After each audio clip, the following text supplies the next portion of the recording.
Well, my name is Gretchen Hunter, and my mom has been here about 4 months, I think. I Um, think so.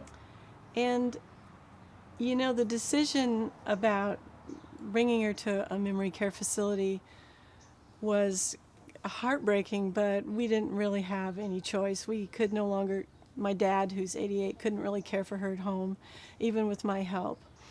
And so my mother's a really very independent woman who has always been sort of in charge of things and not terribly social. She's kind of an introvert. And I worried a lot about how she would adjust to living in a community, let alone how she would adjust to not being able to be in charge of things. And I lay awake nights worrying about it. My husband and I visited every memory care facility in the valley. And when it came down to it, there really wasn't any decision to make. It was so obvious to me that Roxanne, the people here had an attitude. At least it seemed that way. It seemed like they had an attitude where they really cared about the people who lived here. Although, I didn't know. I was so worried, and I knew my mom was going to be really difficult at first. I just knew it. But we didn't have any choice. So as it turns out, she was really difficult for the first couple of weeks at least. She has a sundowners thing, and she was angry and she was frightened and she was still in pain.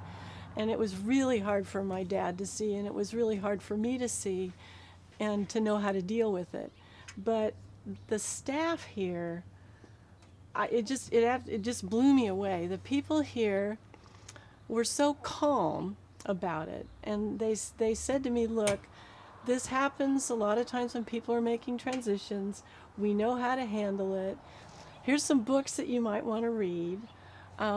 If you have any questions, you can email, you can call, and we really encourage a family to spend time here."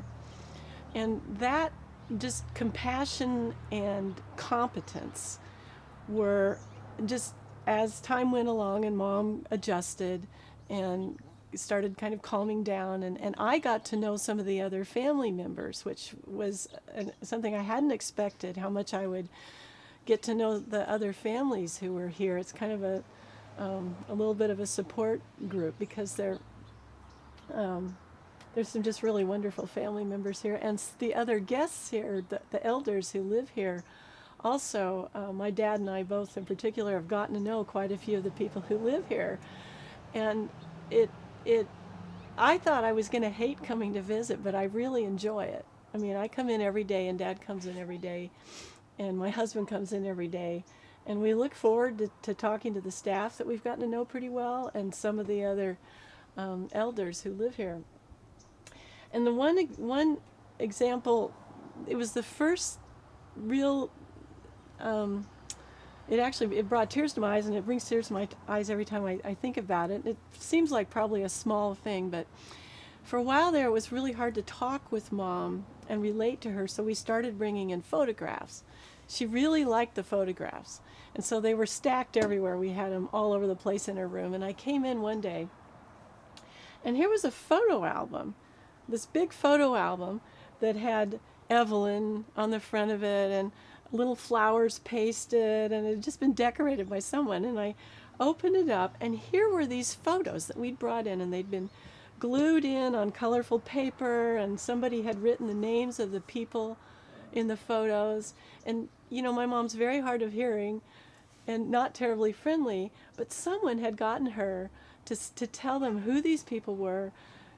They glued the pictures in, labeled them, and I was just floored. And I went out. Mom didn't remember who had done it, so I asked the med aide, and she said, "Oh, that was Tanya."